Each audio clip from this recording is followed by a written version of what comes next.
Patna bomb ಸ್ಫೋಟದಲ್ಲಿ Ayesha Banu ನೇರ ಕೈವಾಡ ಇಲ್ಲ. ಉಗ್ರರಿಗೆ 35 ಖಾತೆಗಳಿಂದ ಹಣ ಸಂದಾಯ ದೃಢ. ಆಯೇಷಾ ಪತಿ ಜುಬೇರ್ ಹುಸೇನ್ ಕೂಡ ಬಂಧನ. ವಿವಾದದಲ್ಲಿ ಮೋದಿ ಕಾಂಗ್ರೆಸ್ ರಕ್ತಸಿಕ್ತ ಹಸ್ತಭಾಷಣ. ಚುನಾವಣಾ ನೀತಿ ಉಲ್ಲಂಘನೆ ಆರೋಪ. ಗುಜರಾತ್ ಸಿಎಂಗೆ ಕೇಂದ್ರ ಚುನಾವಣಾ ಆಯೋಗದಿಂದ ನೋಟಿಸ್. ಕಾವೇರಿ ವಸತಿ ಗೃಹಕ್ಕೆ ಸಿಎಂ ಶಿಫ್ಟ್ ಹಿನ್ನೆಲೆ ನವೀಕರಣದ ಹೆಸರಲ್ಲಿ ಆಗ್ತಿದೆ ಕೋಟಿ ಖರ್ಚು. ಮೌಢ್ಯಕ್ಕೆ ಜೋತು ಬಿದ್ರ ಸಿದ್ದರಾಮಯ್ಯ.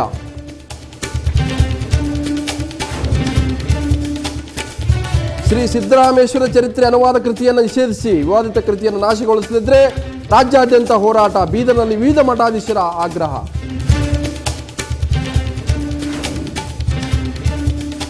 ದೇಶಾದ್ಯಂತ ಸಚಿನ್ ಕೊನೆ ಪಂದ್ಯದ ಸಂಚಲನ. ಮಾಸ್ಟರ್ ಬ್ಲಾಸ್ಟರ್ಗೆ ಶುಭ ಕೋರಲು ಬೃಹತ್ ಗಾಳಿಪಟ ನಿರ್ಮಾಣ. ಆರ್ಟಿ ನಗರದ HMT ಮೈದಾನದಲ್ಲಿ ಹಾರಾಟ.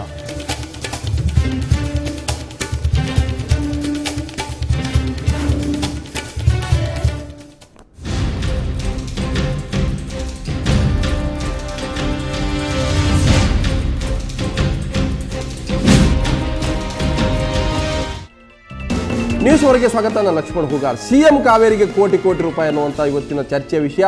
ಸೊ ಯಾವುದೇ ಒಂದು ಪಕ್ಷ ಆಡಳಿತಕ್ಕೆ ಬಂದರೆ ಅವರ ಮನೆಗಳ ನವೀಕರಣಕ್ಕೆ, ಕಚೇರಿಗಳ ನವೀಕರಣಕ್ಕೆ ರಾಜ್ಯದ ಜನರ ತೆರಿಗೆ ಹಣವನ್ನು ಪೋಲು ಮಾಡುವಂಥದ್ದು ಎಷ್ಟು ಸರಿ ಅನ್ನುವಂಥದ್ದು. ಇದು ಪ್ರಜಾತಂತ್ರದಲ್ಲಿ ಸಾಮಾನ್ಯರಂತೆ ಬದುಕಲಿಕ್ಕೆ ಇವರಿಗೆ ಆಗೋದಿಲ್ವಾ? ನೇರವಾಗಿ ನಾನು ಇಲ್ಲಿ ಪ್ರಶ್ನೆ ಕೇಳೋದಾದರೆ, ಸಿಎಂ ಸಿದ್ದರಾಮಯ್ಯ ಸಮಾಜದ ಅಂತ ಹೇಳ್ಕೊಳ್ತಾರೆ, ಸಾಮಾಜಿಕ ನ್ಯಾಯದ ಪರವಾಗಿ ಬಹಳ ದೊಡ್ಡ ಧ್ವನಿ ಮಾಡ್ತಾರೆ, ನಾನು ಸರಳವಾಗಿ ಬದುಕ್ತೇನೆ, ಬಡವರ ಪರ ಇರ್ತೇನೆ ಅನ್ನುವಂಥ ಮಾತುಗಳು ಆಡುವಂಥ ಸಿದ್ದರಾಮಯ್ಯನವರಿಗೆ ನಿಜಕ್ಕೂ ಕೂಡ ಪ್ರಜ್ಞೆ ಎಲ್ಲಿದೆ? ಯಾರು ಈ ಸಿಎಂ ಕಾವೇರಿಗೆ ಕೋಟಿ ಖರ್ಚು ಮಾಡ್ತಾ ಇದ್ದಾರೆ, ಅವ್ರ ದಾರಿ ತಪ್ಪಿಸ್ತಾ ಇರೋರು ಯಾರು? ನಿಜಕ್ಕೂ ಕೂಡ ಅವರ ಸುತ್ತಕೊಂಡಿರೋ ಭಟ್ಟಂಗಿಗಳ ಪ್ರಯತ್ನವ? ಇವೆಲ್ಲವೂ ಕೂಡ ರಾಜ್ಯ ಜನರ ಮುಂದೆ ಅನೇಕ ಪ್ರಶ್ನೆಗಳಿದ್ದಾವೆ. ಸಿದ್ದರಾಮಯ್ಯನವ್ರು ನಡೆಯೋದೊಂದು ಮಾಡೋದೊಂದು ಅನ್ನುವಂಥ ಪ್ರಶ್ನೆಗೂ ಕೂಡ ಉತ್ತರ ಕೊಡಬೇಕಾಗುತ್ತೆ. ಸೊ ಕಾವೇರಿಗೆ ನಾನು ಹೋಗಲ್ಲ, ಅನುಗ್ರಹಕ್ಕೆ ಹೋಗಲ್ಲ ಅನ್ನುವಂಥ ಮಾತನ್ನು ಆರಂಭದಲ್ಲಿ ಹೇಳ್ತಾ ಇದ್ದಂಥ ಸಿಎಂ ಸಿದ್ದರಾಮಯ್ಯ ಗುಪ್ತವಾಗಿ ಕಾವೇರಿಗೆ ತೆರಳಲಿಕ್ಕೆ ಕೋಟಿ ಖರ್ಚನ್ನು ಮಾಡ್ತಾ ಇದ್ದಾರಾ? ರಾಜ್ಯದ ಜನರ ಹಣವನ್ನು ಪೋಲು ಮಾಡ್ತಾ ಇದ್ದಾರೆ ಅಂತ ಪ್ರಶ್ನೆ ಇದೆ. ಸೊ ಈ ವಿಷಯದ ಬಗ್ಗೆ ಚರ್ಚೆ ಮಾಡ್ತೀನಿ. ಆದರೆ ಇದಕ್ಕೂ ಮೊದಲು ಈ ಒಂದು ಕಾವೇರಿಯ ಒಂದು ಏನು ರಿಪೇರಿ ಇದೆ, ನವೀಕರಣ ಇದೆ, ಅದು ಬಹಳ ಗುಪ್ತವಾಗಿ ಸೀಕ್ರೆಟಾಗಿ ಆಗ್ತಾ ಇದೆ. ಸುವರ್ಣ ಎಕ್ಸ್ಕ್ಲೂಸಿವ್ ಆಗಿ ಈ ದೃಶ್ಯಗಳನ್ನು ಸೆರೆ ಹಿಡಿದಿದೆ. ಯಾವ ರೀತಿಯಾದಂಥ ಆ ಕಾಮಗಾರಿಗಳಾಗ್ತದೆ. ಈಗಾಗಲೇ ಜಗದೀಶ್ ಶೆಟ್ಟರ್ 3 ಬಾರಿ ಅದರ ನವೀಕರಣವನ್ನು ಮಾಡಿದ್ದಾರೆ. ಆದರೂ ಕೂಡ ಸಿದ್ದರಾಮಯ್ಯ ಹಿಂಬಾಲಕರ ಅಥವಾ ಸ್ವಜಾತಿಯ ಅಧಿಕಾರಿಗಳ ಅಥವಾ ಅವ್ರ ಸುತ್ತ ತಿರುಗುವ ಮೂಲಕ ಇವರನ್ನು ಓಲೈಸಿಕೊಳ್ಳುವಂಥವರು ಮಾಡ್ತಾ ಇರತಕ್ಕಂಥ ಪ್ರಯತ್ನವ ಒಂದು ಗೊತ್ತಿಲ್ಲ. ಆದರೆ ಆ ಒಂದು ನವೀಕರಣಕ್ಕೆ ರಾಜ್ಯದ ಜನರ ಹಣ ಪೋಲಾಗ್ತಾ ಇದೆ, ಖರ್ಚಾಗ್ತಾ ಇದೆ. ಸೊ ಅದರ ಬಗ್ಗೆ ಒಂದು ವಿಸ್ತೃತ ವರದಿ ನೋಡ್ಕೊಂಡು ನಾನು ಚರ್ಚೆ ಶುರು ಮಾಡ್ತೀನಿ.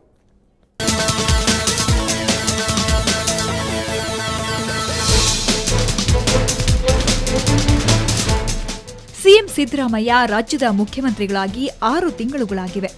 ಚಾಮರಾಜನಗರಕ್ಕೆ ಭೇಟಿ ಕೊಟ್ಟು ಬಂದು ಮೌಢ್ಯಕ್ಕೆ ಸೆಡ್ಡು ಹೊಡೆದಿದ್ದಾರೆ. ಆದರೆ ಈಗ ಸಿಎಂ ಸಾಹೇಬ್ರೆ ಮೂಢನಂಬಿಕೆಗೆ ಜೋತು ಬಿದ್ದಿದ್ದಾರಾ ಅನ್ನೋ ಅನುಮಾನ ಶುರುವಾಗಿದೆ. ಯಾಕಂದ್ರೆ ಸಿಎಂ ತಮ್ಮ ನಿವಾಸ ಅನುಗ್ರಹದಲ್ಲಿ ವಾಸ್ತವ್ಯ ಹೂಡೋದಕ್ಕೆ ಮನಸ್ಸು ಮಾಡಿಲ್ಲ.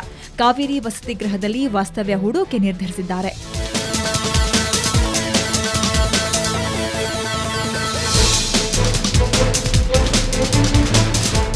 ಇದೇ ಕಾರಣಕ್ಕೆ ಅಧಿಕಾರಿಗಳು ಭಾರೀ ಮುತುವರ್ಜಿಯಿಂದ ಕಳೆದ 3 ತಿಂಗಳಿಂದಲೂ ಕಾವೇರಿ ನಿವಾಸದ ನವೀಕರಣ ಕಾರ್ಯ ಮಾಡ್ತಿದ್ದಾರೆ. ಇದಕ್ಕೆ ಹತ್ತತ್ರ 1 ಕೋಟಿ ರೂಪಾಯಿ ಖರ್ಚಾಗ್ತಾ ಇದೆ. ನವೀಕರಣ ಕಾರ್ಯ ತುಂಬಾ ಸರಳವಾಗಿರಬೇಕು, ಹೆಚ್ಚುವರಿ ಕೊಠಡಿ ಕೊಡಿ ಅಂತ ಅಧಿಕಾರಿಗಳಿಗೆ ಸಿಎಂ ಸೂಚನೆ ಕೊಟ್ಟಿದ್ದಾರಂತೆ. ಆದರೆ ಕಾವೇರಿ ನಿವಾಸವನ್ನ ಅದ್ಧೂರಿಯಾಗಿ ನವೀಕರಣ ಮಾಡ್ತಿದ್ದಾರೆ. ಜೊತೆಗೆ ಸಿಎಂ ಪತ್ನಿ ಸಲಹೆಯಂತೆ ಹಲವು ಮಾರ್ಪಾಡುಗಳನ್ನ ಮಾಡಿದ್ದಾರಂತೆ. ಸದ್ಯ ಸಿಎಂ ಸಾಹೇಬ್ರ ಈ ನವೀಕರಣ ಕಾರ್ಯಕ್ಕೆ ವಿಪಕ್ಷಗಳಿಂದ ತೀವ್ರ ವಿರೋಧ ವ್ಯಕ್ತವಾಗಿದೆ. ಮುಖ್ಯಮಂತ್ರಿ ಇದ್ದಾಗ ಕೆಲವೊಂದು ಸುಣ್ಣ ಬಣ್ಣ ಹಚ್ಚುವಂಥದ್ದು, ಸಣ್ಣ ಪುಟ್ಟ ರಿಪೇರಿ ಮಾಡುವಂಥ ಕೆಲಸವನ್ನು ನಾವು ಮಾಡಿದ್ವಿ. ಅತಿ ಹೆಚ್ಚಿನ ಒಂದು ಖರ್ಚನ್ನು ಮಾಡಿರಲಿಲ್ಲ ಆ ಸಂದರ್ಭದಲ್ಲಿ. ಹೀಗಾಗಿ ಅದನ್ನೇ ಒಂದು ಸುಣ್ಣ ಬಣ್ಣ ಹಚ್ಚಿ ಅದನ್ನೇ ಒಂದು ವ್ಯವಸ್ಥಿತ ರೀತಿಯಲ್ಲಿ ಮಾಡಲಿಕ್ಕೆ ಸಾಧಿತ್ತು. ಭಾಳ ದೊಡ್ಡ ಪ್ರಮಾಣದಲ್ಲಿ ಕೋಟ್ಯಾಂತರ ರೂಪಾಯಿ ಹಣ ಖರ್ಚು ಮಾಡಿ ಒಂದು ರಿನ್ಯೂವೇಷನ್ ಮಾಡೋದು, ಹೊಸ ಮನೆಯೇ ಕಟ್ಬೋದು. ಹೀಗಾಗಿ ಅಷ್ಟು ಹಣ ಖರ್ಚು ಮಾಡುವಂಥದ್ದಲ್ಲ. ಮತ್ತು ಅದಕ್ಕೆ ಲಕ್ಷಾಂತರ ಹಣ ಇಷ್ಟು ದೊಡ್ಡ ಪ್ರಮಾಣದಲ್ಲಿ ನವೀಕರಣ ಮಾಡುವಂಥದ್ದು ಎಷ್ಟು ಬೇಕು ಮಿನಿಮಮ್. ಇವತ್ತು ಮನೆಗಳನ್ನು ಹೊಸದಾಗಿ ಪ್ರವೇಶ ಮಾಡುವಾಗ ಒಂದಿಷ್ಟು ನವೀಕರಣ, ಒಂದಿಷ್ಟು ಸುಣ್ಣ ಬಣ್ಣ ಹಚ್ಚುವಂಥದ್ದು, ರಿಪೇರ್ ಮಾಡುವಂಥದ್ದು ನಡೀತದೆ. ಪ್ರತಿಯೊಬ್ಬರು ಬಂದಾಗ ಅವ್ರವ್ರ ವಾಸ್ತುವಿಗೆ ತಕ್ಕಂತೆ ಅಥವಾ ಅವರವ್ರಿಗೆ ಸಂಬಂಧಿಸಿದಂತೆ ಏನು ಬದಲಾವಣೆ ಮಾಡ್ಕೊಳ್ತಾರೆ. ಇದು ಸರಿಯಲ್ಲ. ಏನೋ ಮಿನಿಮಮ್ ಒಂದಿಷ್ಟು ಸುಣ್ಣ ಬಣ್ಣ ಹಚ್ಚೋದು ಅಂತ ಹೇಳ್ತಾರೆ ನಮ್ಮ ಭಾಷೆಯಲ್ಲಿ. ಅಷ್ಟು ಮಾಡಿದರೆ ಪರವಾಗಿಲ್ಲ. ಆದರೆ ಇಡೀ ವ್ಯವಸ್ಥೆಯನ್ನು, ಅಲ್ಲಿನ ಒಳ ವ್ಯವಸ್ಥೆಯನ್ನು ಬದಲಾವಣೆ ಮಾಡ್ತೀನಿ, ಇಂಟೀರಿಯರನ್ನು ಅಂತನ್ನುವಂಥದ್ದು ನಾನು ಒಪ್ಪೋದಿಲ್ಲ. ಇದು ಅತ್ಯಂತ ಖಂಡನೀಯ. ಈ ಹಿಂದೆ ಸಿಎಂ ಆಗಿದ್ದವರು ಈ ಕಚೇರಿಯ ನವೀಕರಣ ಮಾಡಿದ್ರು. ಕಳೆದ ತಿಂಗಳ ಆಗಸ್ಟ್ನಲ್ಲಿ ಜಗದೀಶ್ ಶೆಟ್ಟರ್ ನವೀಕರಣಕ್ಕೆ 40 ಲಕ್ಷ ರೂಪಾಯಿ ಖರ್ಚು ಮಾಡಿದ್ರು. ಹಲವು ಸಿಎಂಗಳು ನವೀಕರಣಕ್ಕಾಗಿ ಖರ್ಚು ಮಾಡ್ತಾನೆ ಇದ್ದಾರೆ. ಈಗ ಇದೇ ವಸತಿ ಗೃಹವನ್ನ ಕೋಟಿ ರೂಪಾಯಿ ವೆಚ್ಚದಲ್ಲಿ ನವೀಕರಣ ಮಾಡ್ತಿರೋದಕ್ಕೆ ಆಕ್ಷೇಪಗಳು ವ್ಯಕ್ತವಾಗಿವೆ. ಇದಕ್ಕೆ ಮಾನ್ಯ ಸಿಎಂ ಸಿದ್ದರಾಮಯ್ಯನವರೇ ಉತ್ತರಿಸಬೇಕು. ಬೆಂಗಳೂರಿಂದ ಮಹಾಂತೇಶ್, ಸುವರ್ಣ ನ್ಯೂಸ್. ಸೊ ಉತ್ತರ ಕರ್ನಾಟಕದ ಭಾಷೆಯಲ್ಲಿ ಯಾರ್ದೋ ದೊಡ್ಡ ಯಲ್ಲಮ್ಮನ ಜಾತ್ರೆ ಅಂತ ಹೇಳ್ಬೋದು. ಆದರೆ ಒಂದು ಸ್ಪಷ್ಟ, ಯಾರೇ ಆಡಳಿತಕ್ಕೆ ಬಂದರೂ ಕೂಡ ಸುಣ್ಣ ಬಣ್ಣ ಹಚ್ಚುವಂಥದ್ದು, ಒಂದಷ್ಟು ರಿಪೇರಿಗಳನ್ನು ಮಾಡುವಂಥದ್ದು, ಒಬ್ಬರು ಬಿಟ್ಟು ಹೋದ ಮನೆಯನ್ನು ತನಗೆ ಬೇಕಾದ ರೀತಿಯಲ್ಲಿ ಅಚ್ಚುಕಟ್ಟಾಗಿ ನೋಡ್ಕೊಂಡು ಇಡುವಂಥದ್ದು ತಪ್ಪೇನಲ್ಲ. ಆದರೆ ಇಲ್ಲಿ ಸುಣ್ಣ ಬಣ್ಣ ಬಳೆ ಬದಲಿಗೆ ಚಿನ್ನ ಬೆಳೆ ಬೆಳೀತಾ ಇದ್ರು ಅಂತ ಒಂದು ಪ್ರಶ್ನೆ ಇದೆ. ಬಹುತೇಕ ನನ್ನ ಪ್ಯಾನಲಿಸ್ಟ್ಗಳು ಚರ್ಚೆ ಮಾಡ್ತಾನೆ. ಜೊತೆಗೆ ಹಿರಿಯ ಪತ್ರಕರ್ತರಾದಂಥ ಮಹದೇವ್ ಪ್ರಕಾಶ್ ಇದ್ದಾರೆ, ಹಾಗೆ ಇನ್ನೊಬ್ಬ ಹಿರಿಯ ಪತ್ರಕರ್ತ ಶಶಿಧರ್ ಭಟ್ ಇದ್ದಾರೆ, BJP ಶಾಸಕರಂತ ರವಿ ಸುಬ್ರಹ್ಮಣ್ಯ ಇದ್ದಾರೆ. ಸೊ ತಮ್ಮನ್ನು ಮೂರುವನ್ನು ನಾನು ಸ್ವಾಗತ ಮಾಡ್ತೀನಿ. ಮೊದಲಿಗೆ ನಾನು ಶಶಿಧರ್ ಭಟ್ರನ್ನು ಕೇಳ್ತೀನಿ. ಭಟ್ರೆ, ಒಂದು ನಮ್ಮ ಮನೆ ಅನ್ನುವಂಥದ್ದು ಅದು ಖಾಸಗಿ, ಆದರೆ ಸರ್ಕಾರಿ ಬಂಗಲೆಗಳು, ಸರ್ಕಾರಿ ಕಚೇರಿಗಳು ಬಂದಾಗ ಯಾಕೆ ಇಷ್ಟೊಂದು ಚಿನ್ನ ಬೆಳ್ಳಿ ಲೇಪನ ಮಾಡುವ ಮೂಲಕ ಶಾಶ್ವತವಾಗಿ ಅಲ್ಲೇ ಉಳ್ಕೊಂಡ್ಬಿಡ್ತಾರ ಅಂತ ಸಿದ್ದರಾಮಯ್ಯನವರ ಮೌಢ್ಯದ ಒಂದು ಭಾಗವಾಗಿ ನಾವು ನೋಡೋದೇ ಆದರೆ ಅವರು ಅನುಗ್ರಹಕ್ಕೆ ಹೋಗಬೇಕಾಗಿತ್ತು. ಈಗಿರೋ ಮನೆಯಲ್ಲೇ ಉಳ್ಕೊಳ್ತೀನಿ ಅಂತ ಹೇಳಿದ್ರು. ಇದನ್ನು ನೋಡ್ತಾ ಇದ್ರೆ ಗುಪ್ತವಾಗಿ ಕೋಟಿಗಟ್ಟಲೆ ಹಣ ಖರ್ಚು ಮಾಡುವಂಥದ್ದು ಸಮಾಜವಾದಿ ನಾಯಕರ ಸಿದ್ದರಾಮಯ್ಯ ಅಂತ ಪ್ರಶ್ನೆ. ಒಂದು ವೆಚ್ಚ ಮತ್ತು ದುಂದು ವೆಚ್ಚ ಅಂತ ನಮಗೆ ಮೊದಲು ಕ್ಲಾರಿಫೈ ಆಗಬೇಕಾದ್ದು, ಇದು ವೆಚ್ಚವೇ ಅಥವಾ ದುಂದು ವೆಚ್ಚವೇ? ಇದನ್ನು ನಾವು ಎರಡು ರೀತಿ ನೋಡೋಕ್ಕೆ ಸಾಧ್ಯ ಇದೆ. ಒಂದು 1 ಲಕ್ಷ ಕೋಟಿ ಬಜೆಟನ್ನು ಸಲ್ಲಿಸಿರೋ ಒಂದು ರಾಜ್ಯ ಸರ್ಕಾರದಲ್ಲಿ 1 ಕೋಟಿ ರೂಪಾಯಿ ಒಳಗಡೆ ಖರ್ಚು ಮಾಡಿದರೆ ಇದು ವೆಚ್ಚ ಆಗುತ್ತೋ ದುಂದು ವೆಚ್ಚ ಆಗುತ್ತೋ ಅನ್ನೋದು ಮೊದಲನೇ ಪ್ರಶ್ನೆ. ಯಾವುದರಲ್ಲಿ ಬರುತ್ತೆ ಅನ್ನೋದೇ ಅದು ಒಂದು ಪ್ರಶ್ನೆ. ಎರಡನೇದು, ಅವರು ಈ ರೀತಿ ಒಳಗಡೆ ರಿನೋವೇಟೋ ಇನ್ನೊಂದು ಮಾಡುವಂಥ ಸಂದರ್ಭದಲ್ಲಿ ಅವರು ವಾಸ್ತುವಿಗೆ ಏನಾದರೂ ಹಿಂದೆ ಬಿದ್ದಿದ್ದಾರೆ? ಆ ಪ್ರಶ್ನೆ ಅಂತೂ ಇದೆ. ಆ ಪ್ರಶ್ನೆ ಕೂಡ, ಯಾಕೆಂದರೆ ನಾನು ಎರಡು ರೀತಿ ನೋಡ್ತೀನಿ ಇವ್ರನ್ನ ರಾಜಕಾರಣಿಗಳನ್ನ. ಇದನ್ನು ಇತ್ತೀಚಿನ ಬೆಳವಣಿಗೆ ಹಿನ್ನೆಲೆಯಲ್ಲಿ ನಾನು ಪ್ರತಿಪಾದನೆ ಮಾಡೋದು. ಒಂದು ಧಾರ್ಮಿಕ ಮೂಲಭೂತವಾದಿಗಳಿದ್ದರೆ, ಇನ್ನೊಂದು ವೈಚಾರಿಕ ಮೂಲಭೂತವಾದಿಗಳಿರ್ತಾರೆ. ಈ ಧಾರ್ಮಿಕ ಮೂಲಭೂತವಾದಿಗಳು ಅಪಾಯಕಾರಿಗಳೇ, ಹಾಗೆ ವೈಚಾರಿಕ ಮೂಲಭೂತ ಅಲ್ಲಿ ಇವರು ಯಾವ ಮೂಲಭೂತವಾದಿಗಳ ಕೈಯಲ್ಲಿ ಸಿಕ್ಕಾಕೊಂಡಿದ್ದಾರೆ ಅನ್ನೋದು ಒಂದು ಇಶ್ಯೂ. ಆದರೆ ರಾಜಕಾರಣ ಅನ್ನೋದು ಇದೆಯಲ್ಲ, ಆ ರಾಜಕಾರಣದಲ್ಲಿ ಸರಳತೆಯ ಪ್ರತಿಪಾದನೆ ಅದು ಬಹಳ ಮುಖ್ಯವಾದ್ದು. ತಾವೇನು ಪ್ರಸ್ತಾಪ ಮಾಡಿದ್ರಿ. ಆದರೆ ಒಬ್ಬ ರಾಜಕಾರಣಿ ಇವತ್ತು ಸರಳವಾಗಿ ಬದುಕುವುದನ್ನು ಬಿಟ್ಟು ಯಾವುದೋ ಕಾಲ ಆಗಿದೆ. ಇದು ಮೊದಲನೇ ವಿಚಾರ. ಎರಡನೇದು, ಈ ಮೌಢ್ಯತೆಯ ಪ್ರಶ್ನೆಗೆ ಬಂದಾಗ ಒಳಗಡೆ ಇರುವ ಭಯ ಇದೆಯಲ್ಲ ಹೂಗಾರ್, ಪ್ರತಿಯೊಬ್ಬರು ಮನುಷ್ಯನ ಒಳಗಡೆ ಕಳೆದುಕೊಳ್ಳುವ ಭಯ ಇರುತ್ತೆ. ಪಡೆದುಕೊಂಡ ಮೇಲೆ ಮೊದಲು ಪಡೆದುಕೊಳ್ಳುವ ಆಸೆ ಇರುತ್ತೆ, ಮುಖ್ಯಮಂತ್ರಿ ಆಗುವ ಆಸೆ ಇದೆ. ಬಟ್ ಕಳೆದುಕೊಳ್ಳುವಾಗ ಉಳಿಸ್ಕೊಳ್ಳುವ ರಾಕ್ಷಸಿ ಪ್ರವೃತ್ತಿ ಬರುತ್ತೆ. ರಾಕ್ಷಸಿ, ಯಾಕೆಂದ್ರೆ ನಿಮಗೆ ಕಳೆದುಕೊಳ್ಳುವ ಭಯ ನಿಮ್ಮ ಮನಸ್ಸಿನಲ್ಲಿ ಯಾವಾಗ ಬರುತ್ತೋ, ನಾನು ಇಲ್ಲಿ ಶಾಶ್ವತವಾಗಿ ಎಲ್ಲ ನಂಬಿಕೆಗಳನ್ನು ಬರುತ್ತೆ, ಆವಾಗ ಆತ ಏನಕ್ಕೆ ಬೇಕಾದ. ನಾನು ಮಹದೇವ್ ಪ್ರಕಾಶ್ ನಿಮ್ಮನ್ನು ಕೇಳ್ತೀನಿ. ನಾವು ಇಲ್ಲಿ ಬೇರೆ ಯಾವುದೇ ನಾಯಕರು ಈ ರೀತಿ ಮಾಡ್ಕೊಳ್ತಾ ಇದ್ರೆ ಇಷ್ಟು ತಲೆ ಕೆಡಿಸ್ಕೊಳ್ಳೋ ಅಗತ್ಯ ಇರಲಿಲ್ಲ. ವಿಶೇಷವಾಗಿ ಸಿದ್ದರಾಮಯ್ಯ ಅಥವಾ ಶಶಿಧರ್ ಭಟ್ರು ಅಥವಾ ನೀವು ಮಾಡಿದ್ರೆ ಪ್ರಶ್ನೆ ಬರುತ್ತೆ. ಸೊ ಹಾಗಾಗಿ ಸಿದ್ದರಾಮಯ್ಯನವರನ್ನು ಯಾರು ದಾರಿ ತಪ್ಪಿಸ್ತಾ ಇದ್ದಾರೆ? ಅವರ ಹಿಂಬಾಲಕರು, ಬಾಂಧವರು, ಅಧಿಕಾರಿಗಳು ಸಿದ್ದರಾಮಯ್ಯಗೆ ನನಗೆ ಒಪ್ಪಿಗೆ ಇಲ್ಲ ಅಂತ ಗೊತ್ತಿದ್ರೂ ಕೂಡ ಅವ್ರನ್ನ ಮೆಚ್ಚುವಂಥ ಪ್ರಯತ್ನ ನಡೀತಾ ಇದೆಯಾ? ಇದು ಎಷ್ಟು ಹಣ ಖರ್ಚಾಗ್ತಾ ಇದೆ? ಯಾರು ಮಾಡ್ತಾ ಇದ್ದಾರೆ? ಅಲ್ಲಿ ಅನುಗ್ರಹ ಇದೆ. ಒಂದು ಮಾತು ನನಗೆ ಗೊತ್ತಿರೋ ಪ್ರಕಾರ CM ಮಾತಾ ಇದ್ದಾಗ ಅವ್ರು ಹೇಳಿದ್ದು, ನನಗಿದೇ ಮನೆ ಸಾಕು. ಅಶೋಕ್ ಮಂತ್ರಿ ಆಗಿದ್ದ ಆ ಮನೆ ಮಧ್ಯದ ಗೋಡೆ ಹೊಡ್ಕೊಂಡು ಇಲ್ಲೇ ನಾನು ಇರ್ತೀನಿ ಅಂತ ಹೇಳಿದ್ರು. 20ಕ್ಕೆ, ಈ ತಿಂಗಳು 20ಕ್ಕೋ 21ಕ್ಕೆ ಈಗ ಕಾವೇರಿಗೆ ಹೋಗ್ತಾರೆ ಅನ್ನೋಂಥ ಮಾತಿದೆ. ಹಿಂದೆ JH ಪಟೇಲು, ನಿಜಲಿಂಗಪ್ಪ, ವೀರೇಂದ್ರ ಪಾಟೀಲು, ಅನೇಕ ಜನ CMಗಳಾಗೋದ್ರು. ಇವತ್ತು ಇಷ್ಟು ಖರ್ಚು ಮಾಡುವಂಥ ಸಿದ್ದರಾಮಯ್ಯನವ್ರಿಗೆ ಕೇಳಬೇಕಾಗುತ್ತೆ. ಹೂಗಾರ್ ಅವರ ಸಿದ್ದರಾಮಯ್ಯನವರು ಶೋಷಿತ ಸಮುದಾಯಗಳ ಪ್ರತಿನಿಧಿ. ಅವರೊಂದು ಹೊಸ ರಾಜಕೀಯ ಸಂಸ್ಕೃತಿಯನ್ನು ಕರ್ನಾಟಕದಲ್ಲಿ ಸೃಷ್ಟಿ ಮಾಡಬೇಕಾಗಿತ್ತು. ಆ ರಾಜಕೀಯ ಸಂಸ್ಕೃತಿ ಏನು ಅಂತಂದರೆ, ಪಶ್ಚಿಮ ಬಂಗಾಳದಲ್ಲಿ ಒಬ್ಬ ಬುದ್ಧದೇವ್ ಭಟ್ಟಾಚಾರ್ಯ, ಕೇರಳದಲ್ಲಿ ಅಚ್ಯುತಾನಂದನ್, ಇವರು ಎಂಥ ರಾಜಕೀಯ ಸಂಸ್ಕೃತಿಯನ್ನು ಸೃಷ್ಟಿ ಮಾಡಿದ್ರು, ಎಷ್ಟು ಸರಳವಾಗಿ ಬದುಕಿದ್ರು ಅನ್ನೋದಕ್ಕೆ ಪೂರಕವಾಗಿ ಅದೇ ರೀತಿ ಸಿದ್ದರಾಮಯ್ಯನವರು ಬದುಕಿ ತೋರಿಸ್ಬೇಕಾಗಿತ್ತು. 1983 ಒಳಗೆ ರಾಮಕೃಷ್ಣ ಹೆಗಡೆ ಅವರು ಮುಖ್ಯಮಂತ್ರಿ ಆದಂಥ ಸಂದರ್ಭ ಮನೆ ಬಿಡಲೇ ಇಲ್ಲ, ಅವರ ಕೃತಿಕಾ ಬಿಡಲೇ ಇಲ್ಲ. ಕೃತಿಕೆನ ತುಂಬ ಸಿಂಪಲ್ಲಾಗಿ ಒಂದಿಷ್ಟು ಏನು ಬೇಕು ಮುಖ್ಯಮಂತ್ರಿಗೆ ವ್ಯವಸ್ಥೆ, ಅಂಥ ಒಂದು ಮಿನಿಮಮ್ ವ್ಯವಸ್ಥೆಯನ್ನು ಮಾಡ್ಕೊಂಡ್ರು. ಇದೇ ಕಾವೇರಿಗೆ 1989ನಲ್ಲಿ ವೀರೇಂದ್ರ ಪಾಟೀಲ್ರು ಬಂದಾಗ, ನಾನು 4 ಜೊತೆ ಬಟ್ಟೆ ಒಳಗೆ ಒಂದು ಸೂಟ್ ಕೇಸ್ ಜೊತೆಲಿ ಬಂದಿದ್ದೀನಿ, ಬೇಡ ಅಂದ ದಿವಸ ಈ ಮನೆಯನ್ನು ಬಿಟ್ಟು ಹೋಗ್ತೀನಿ ಅಂತ ಹೇಳಿದ್ರು. ಯಾವುದೇ ರೀತಿಯ ರಿನೋವೇಷನನ್ನು ಅವರು ಮಾಡ್ತಿರ್ಲಿಲ್ಲ.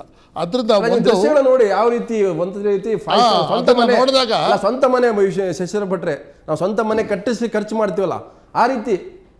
ಒಂದು ನೀವು ಹೂಗಾರ್ ಅವರೇ ಒಂದು ಮಾತನ್ನು ಹೇಳಿದ್ರಿ, ಸಿದ್ದರಾಮಯ್ಯನವ್ರಿಗೆ ಇದು ಗೊತ್ತಿಲ್ಲ, ಯಾರೋ ಅವರನ್ನು ಮೆಚ್ಚಿಸೋದಕ್ಕೆ ಓಲೈಸೋದಕ್ಕೆ ಮಾಡಿರಬಹುದು ಅಂತ. ನನಗನ್ಸುತ್ತೆ ಮುಖ್ಯಮಂತ್ರಿಗೆ ಇದು ಗೊತ್ತಿಲ್ಲದೆ ಆಗಿರೋದಕ್ಕೆ ಸಾಧ್ಯವೇ ಇಲ್ಲ. ಮುಖ್ಯಮಂತ್ರಿಯ ಗಮನಕ್ಕೆ ಬಂದಿರುತ್ತೆ. ಪ್ರಾಯಶಃ ಮುಖ್ಯಮಂತ್ರಿಯವರು ಜಾಣಕುರುಡನ್ನು ಪ್ರದರ್ಶಿಸ್ತಾ ಇದ್ದಾರೆ. ಅದಕ್ಕೆ ಒಂದೇ ಒಂದು ಉದಾಹರಣೆ ಅಂತಂದರೆ, ಅವರು ಅನೇಕ ಸಂದರ್ಭಗಳಲ್ಲಿ ಕೆಲವು ವಿಷಯಗಳನ್ನು ಬಹಿರಂಗವಾಗಿ ಚರ್ಚೆಗೆ ಬಿಡ್ತಾರೆ, ರಿಯಾಕ್ಷನ್ ನೋಡ್ಕೊಂಡು ಆಮೇಲೆ ನಿರ್ಧಾರವನ್ನು ತಗೊಳ್ತಾರೆ. ಈ ಇದು ಚೀಪ್ ಲಿಕ್ಕರನ್ನು ನಾನು ಕೊಡ್ತೀವಿ ಅನ್ನೋ ಅದರ ಬಗ್ಗೆ ಯೋಚನೆ ಮಾಡ್ತಾ ಇದ್ದೀವಿ ಅಂತ ಮುಖ್ಯಮಂತ್ರಿಗಳು ಹೇಳಿದರು. ವ್ಯಾಪಕವಾದ ಟೀಕೆ ವ್ಯಕ್ತ ಆದ ತಕ್ಷಣ ಅದನ್ನು ಕೈಬಿಟ್ಟರು. ಪ್ರಾಯಶಃ ಇದರಲ್ಲೂ ನನಗೇನೂ ಗೊತ್ತಿಲ್ಲ, ಯಾರೋ ಮಾಡ್ತಾ ಇದ್ದಾರೆ ಅಂತ ಮೊದಲು ಯೋಜನೆ ಆಮೇಲೆ ಯೋಜನೆ ಅಂತ ಅಲ್ಲಲ್ಲ, ಇದನ್ನ ಇಷ್ಟು ಸರಳೀಕರಿಸಕ್ಕಾಗಲ್ಲ ಮಧು ಪ್ರಕಾಶ್. ಒಂದು ಅವ್ರಿಗೆ ನಾನು ಹೇಳ್ತಾ ಇರೋದು ಅವರು ಜಾಣಕುರುಡನ್ನು ಪ್ರದರ್ಶಿಸ್ತಾ ಇದ್ದಾರೆ ಅಂತ ಅಂದ್ಬಿಟ್ಟು. ನಾನೇನು ಹೇಳ್ತಾ ಇದ್ದೀನಿ ಅಂದರೆ, ಅವರಿಗೆ ಗೊತ್ತಿಲ್ಲದೆ ನಡೆದಿರ್ಬೋದು, ಗೊತ್ತಿದ್ದು ನಡಿಬಹುದು. ಆದರೆ ಎರಡರೂ ಪರಿಣಾಮದಲ್ಲಿ ಈಸ್ ದ ರೆಸ್ಪಾನ್ಸಿಬಲ್. ಗೊತ್ತಿಲ್ಲದೆ ನಡೆದಿದ್ರು ದೊಡ್ಡ ಅಪರಾಧ ಇದು, ತಪ್ಪೇನು? ಅದರಿಂದ Yes. ನಮಗಲ್ಲ ಒಂದು ಸಂಶಯಕ ಅವ್ರಿಗೆ ಅಲ್ಲ, ಉತ್ತರದಾಯಿತ್ವ ಯಾರು? ಅಲ್ಲ, ಭಟ್ರೆ, ಉತ್ತರದಾಯಿತ್ವ ಯಾರು ಈಗ? ಅಲ್ವಾ, ಅವರ ಅಕೌಂಟಬಿಲಿಟಿ ಇದೆ. ಅವ್ರಿಗೆ ಗೊತ್ತಿದ್ದೇ ನಡೀಲಿ, ಗೊತ್ತಿಲ್ಲದೆ ನಡೀಲಿ. ಇದು ಖಾಸಗಿ ಅಲ್ಲ, ಇದು ಮನೆ ನಮ್ಮ ದುಡ್ಡು, ಅದು ಜನರ ದುಡ್ಡು, ತೆರಿಗೆ ದುಡ್ಡು. ನನ್ನ ಹಿರಿಯ ನಾಯಕರಾದಂಥ JDS ನ MC ನಾರಾಯಣ್ ಜೊತೆ ಚರ್ಚೆ ಆಗಿರ್ತಾರೆ. MC ನಾರಾಯಣವರೇ, ಇವತ್ತು ಸರ್ಕಾರ ಯಾವುದೇ ಇರ್ಬೋದು, ಅದು ಸ್ವತಃ ನಿಮ್ಮ ಜೊತೆ ಕೆಲಸ ಮಾಡಿದಂಥ ಸಿದ್ದರಾಮಯ್ಯನವರು ಕಾವೇರಿಗೆ ಹೋಗಬೇಕಾದ್ರೆ ಇಷ್ಟು ಕದ್ದು ಮುಚ್ಚಿ ರಿನೋವೇಷನ್ ಮಾಡುವ ಅಗತ್ಯ ಏನಿದೆ? ಮತ್ತೆ 5 ಸ್ಟಾರ್ ರೀತಿ ರಿನೋವೇಷನ್ ಮಾಡುವ ಅಗತ್ಯ ಏನಿದೆ? ಯಾಕೆ ರಾಜಕಾರಣಿಗಳು ಅಥವಾ ನಮ್ಮನ್ನು ಆಳುವಂಥವರು ಸರಳವಾಗಿ ತಮ್ಮ ತಮ್ಮ ಮನೆಗಳಲ್ಲಿ, ಸರ್ಕಾರ ಕೊಟ್ಟಂಥ ಬಂಗ್ಲೆಗಳಲ್ಲಿ ನಮ್ಮ ತೆರಿಗೆಯ ದುಡ್ಡಿನ ಹಣದಲ್ಲಿ ಬದುಕಕ್ಕಾಗಲ್ವಾ? ಸಿದ್ದರಾಮಯ್ಯನವರಿಗೆ ಇದು ಗೊತ್ತಿಲ್ವಾ?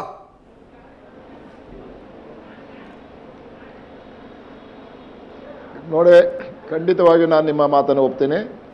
ಸಿದ್ದರಾಮಯ್ಯನವರು ಹೊಸದಾಗಿ ಈಗ ಕಾವೇರಿಗೆ ಹೋಗುವಂಥ ಸಂದರ್ಭದಲ್ಲಿ ನೀವು ಹೇಳಿದ ಪ್ರಕಾರ ನನಗೆ ಗೊತ್ತಿಲ್ಲ ಎಷ್ಟು ದೊಡ್ಡ ಪ್ರಮಾಣದ ಹಣವನ್ನು ಖರ್ಚು ಮಾಡಿದ್ದೀರಿ ಅಂತ. ಸುಮಾರು 80-85 ಲಕ್ಷ ರೂಪಾಯಿಗಳ ಹಣವನ್ನು ಈಗ ಖರ್ಚು ಮಾಡಿದ್ದಾರೆ.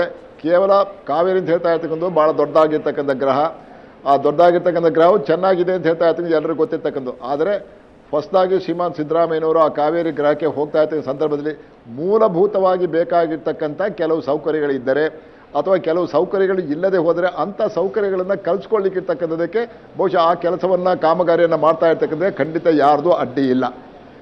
ಈ ಸಂದರ್ಭದಲ್ಲಿ ನಾನು ಒಂದನ್ನೇ ಇಷ್ಟ ಹೇಳಿ ಬರ್ತೀನಿ. ಈ ಹಿಂದೆ ಏನಾಯಿತು ಅಂದ್ಕೊಂಡ್ರೆ, ದಯವಿಟ್ಟು ತಮಗೆಲ್ಲ ತಿಳಿದಿರ್ಬೇಕು, ನಾನು BJP ಅವರ ಸರ್ಕಾರ ಇದ್ದಾಗ ಶೋಭಾ ಕಾರಂದ್ಲಾಜೆಯವರ ಮನೆಗೆ ಒಂದು 40 ಲಕ್ಷ ರೂಪಾಯಿ ಖರ್ಚು ಮಾಡಿರ್ತಕ್ಕಂಥದ್ದು, ಮತ್ತು ಯಡಿಯೂರಪ್ಪನವರ ಮನೆಗೆ ಅವರ ಟಾಯ್ಲೆಟ್ಗೆ ಸುಮಾರು 10 ಲಕ್ಷ ರೂಪಾಯಿ ಖರ್ಚು ಮಾಡಿರ್ತಕ್ಕಂಥದ್ದು ಭಾಳ ದೊಡ್ಡ ಪ್ರಮಾಣದಲ್ಲಿ ವಿಧಾನ ಪರಿಷತ್ ಚರ್ಚೆ ಬಂದಾಗ ನಾನು ಇದನ್ನು ಭಾಳ ದೊಡ್ಡದಾಗಿ ಹೇಳಿರ್ತಕ್ಕಂಥದ್ದು ನಿಜ. ಈ ಹಿನ್ನೆಲೆಯಲ್ಲಿ ಭಾಳ ಸರಳ ಸ್ವಭಾವದ ಸಿದ್ದರಾಮಯ್ಯನವರು ಈ ಹಿಂದೆ ಉಪಮುಖ್ಯಮಂತ್ರಿ ಆಗಿದ್ದಾಗ ನಾನು ಕೂಡ ಅವ್ರ ಜೊತೆಯಲ್ಲಿ ಮಂತ್ರಿಯಾಗಿ ಕೆಲಸ ಮಾಡಿರ್ತಕ್ಕಂಥ ನೋಡಿದ್ದೀನಿ. ಆ ಸಂದರ್ಭದಲ್ಲಿ ಅವರ ಮನೆಗೆ ಖರ್ಚು ಮಾಡಿರ್ತಕ್ಕಂಥದ್ದು, ಅವರ ಮನೆಯಲ್ಲಿ ಯಾವ ರೀತಿ ಇತ್ತು ಅಂತ ಹೇಳ್ತಾ ಸಂಪೂರ್ಣವಾಗಿ ನೋಡಿದ್ದೀನಿ. ಆದರೆ ಈ ಸಂದರ್ಭದಲ್ಲಿ ನಾನು ಇಷ್ಟೇ ಹೇಳ್ತಿದ್ದೆ, ಸಿದ್ದರಾಮಯ್ಯನವರು ಈ ಮನೆಗೆ ಹೊಸದಾಗಿ ಸೇರುವಂಥ ಸಂದರ್ಭದಲ್ಲಿ 85 ಲಕ್ಷ ರೂಪಾಯಿಗಳಷ್ಟು ಕಾಮಗಾರಿ ನಮ್ಮ PWD ಇಲಾಖೆ ವತಿಯಿಂದ ಮಾಡಿ ಅವರ ಮನೆಯ ಆಧುನೀಕರಣಕ್ಕೆ ಇದನ್ನು ಖರ್ಚು ಮಾಡಿದ್ದಾರೆ ಅಂತ ಕಂಡ್ರೆ ನಾನಂತೂ ಈ ಮಾತನ್ನು ಒಪ್ಪಲಿಕ್ಕೆ ಸಾಧ್ಯನೇ ಇಲ್ಲ. ಕಾರಣ ಯಾಕಂದರೆ 85 ಲಕ್ಷ ರೂಪಾಯಿ ಖರ್ಚು ಮಾಡಲಿಕ್ಕೆ ಸಾಧ್ಯನೇ ಇಲ್ಲ. ಬಹುಶಃ 85 ಲಕ್ಷ ರೂಪಾಯಿ ಖರ್ಚು ಮಾಡೋದಿದ್ದರೆ 1 ಕೋಟಿ ರೂಪಾಯಿ ಅಷ್ಟು ಖರ್ಚು ಅಂದ್ಕೊಂಡ್ರೆ ಬಹುಶಃ ಕಾವೇರಿ ಅಂತ ಇನ್ನೊಂದು ಮನೆಯನ್ನು ಕೂಡ ಕಟ್ಟಲಿಕ್ಕೆ ಸಾಧ್ಯತೆ ಇದೆ ಅಂತ ಹೇಳ್ತಾ ಇರ್ತಕ್ಕಂಥ ಯಾರು ಕೂಡ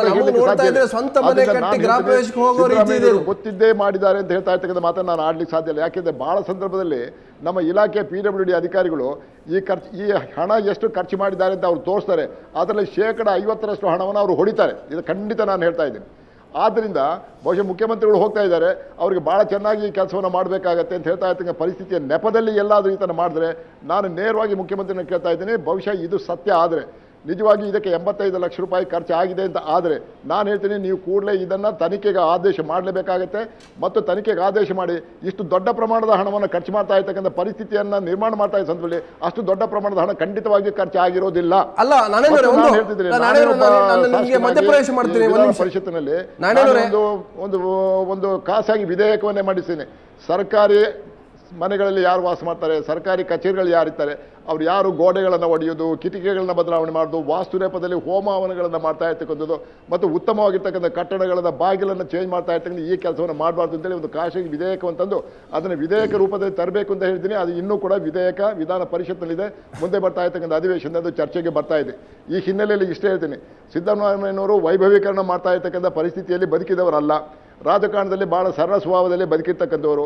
ನಿಜ, ನನ್ನ ಸ್ನೇಹಿತರೊಬ್ಬರು ಈಗ ಹೇಳಿದ್ರು, 4 ಸೂಟ್ ಕೇಸ್ ತಂದೀನಿ, ಹೋದರೆ 4 ಸೂಟ್ ಕೇಸ್ ಬಿಟ್ಕೊಂಡು ತೆಗೆದುಕೊಂಡು ಹೋಗ್ತೀನಿ ಅಂತ ಹೇಳ್ತಾ ಇರ್ತಕ್ಕಂಥಲ್ಲಿ ಇಷ್ಟು ದೊಡ್ಡ ಪ್ರಮಾಣದ ಹಣವನ್ನು ಖರ್ಚು ಮಾಡಿರ್ತಕ್ಕಂಥದ್ದು ನಿಜವಾಗಿ ಸತ್ಯ ಆದರೆ ನಾನು ಹೇಳ್ತೀನಿ, ಆ ಹಣ ಖಂಡಿತವಾಗಿಯೂ ಅಲ್ಲಿರ್ತಕ್ಕಂಥ ಕಾಮಗಾರಿಗಳಿಗೆ ಖರ್ಚು ಆಗಿಲ್ಲ. ಆದ್ದರಿಂದ ಸಿದ್ದರಾಮಯ್ಯನವರು ಹೇಳ್ತೀನಿ, ದಯವಿಟ್ಟು ಇದರ ಬಗ್ಗೆ ವಿಚಾರ ಮಾಡಬೇಕು, ತಾವು ಕೂಡಲೇ ತನಿಖೆಗೆ ಮಾಡಬೇಕು. ಇದರ ಸಂದರ್ಭದಲ್ಲಿ ನಾನು ಮಾದೇವಪ್ಪನವರು ಹೇಳ್ತೀನಿ, PW ಇಲಾಖೆ ಜವಾಬ್ದಾರಿಕೆಯನ್ನು ಶ್ರೀಮಾನ್ ಪಾದೇಪನವರು ಅವರಿಗೆ ಬರುತ್ತೆ ಹೊತ್ಕೊಂಡಿದ್ದಾರೆ. ನಿಮಗೆ ಇದು ಗೊತ್ತಿದೆಯಾ? ಈ ಕಾಮಗಾರಿಗೆ ಇಷ್ಟು ದೊಡ್ಡ ಪ್ರಮಾಣವಾಗಿರ್ತಕ್ಕಂಥ ಹಣವನ್ನು ಖರ್ಚು ಮಾಡಬೇಕಾಗಿರ್ತಕ್ಕಂಥ ಅವಶ್ಯಕತೆ ಇದೆಯಾ? ಇಷ್ಟು ದೊಡ್ಡದಾಗಿರ್ತಕ್ಕಂಥ ಐಷಾರಾಮಿ ಜೀವನ ಅಂತ ಹೇಳ್ತಾ ಇರ್ತಕ್ಕಂಥದ್ದಲ್ಲಿ ಮಾಡುವ ಒಂದು ಹಂತಕ್ಕೆ ಶ್ರೀಮಾನ್ ಸಿದ್ದರಾಮಯ್ಯನವರು ಖಂಡಿತವಾಗಿ ತಲುಪಿಲ್ಲ. ಅವರು ತಲುಪೋದಿಲ್ಲ ಅಂತ ನಾನು ಭಾವಿಸ್ತೀನಿ. ಯಾಕೆಂದರೆ ಆ ಥರ ಬದುಕಿರ್ತಕ್ಕಂಥವ್ರು. ಈ ಹಿನ್ನೆಲೆಯಲ್ಲಿ ನಾನು ಇಷ್ಟೇ ಹೇಳ್ತೀನಿ, ನೇರವಾಗಿ ಸರ್ಕಾರದ ಹಣವನ್ನು, ತೆರಿಗೆದಾರರ ಹಣವನ್ನು ಇಷ್ಟು ದೊಡ್ಡ ಪ್ರಮಾಣದಲ್ಲಿ ಖರ್ಚು ಮಾಡಿದ್ದು ಸತ್ಯ ಅಂತ ಆದರೆ ಶ್ರೀಮಾನ್ ಸಿದ್ದರಾಮಯ್ಯನವರು ಮುಖ್ಯಮಂತ್ರಿ ಅದಕ್ಕೆ ತನಿಖೆಗೆ ಆದೇಶ ಮಾಡಬೇಕು. ಖರ್ಚಾಗಿರ್ತಕ್ಕಂಥ ಹಣ ಯಾವ್ಯಾವ ಬಾಗಿಗೆ ಯಾತಕ್ಕೋಸ್ಕರ ಖರ್ಚಾಯಿತು ಅಂತ ಹೇಳೋದನ್ನ ಖಂಡಿತ ನನಗೆ ಮತ್ತಷ್ಟು ಚರ್ಚೆ ಮಾಡ್ತಾರೆ. ಜೊತೆಗೆ ಬಹಳಷ್ಟು ವಿಷಯಗಳು ಕೂಡ ಇದಾವೆ, ಅದ್ರೂ ಕೂಡ ಚರ್ಚೆ ಮಾಡ್ತಾ ಅದಕ್ಕಿಂತ ಮೊದಲು ಬ್ರೇಕ್.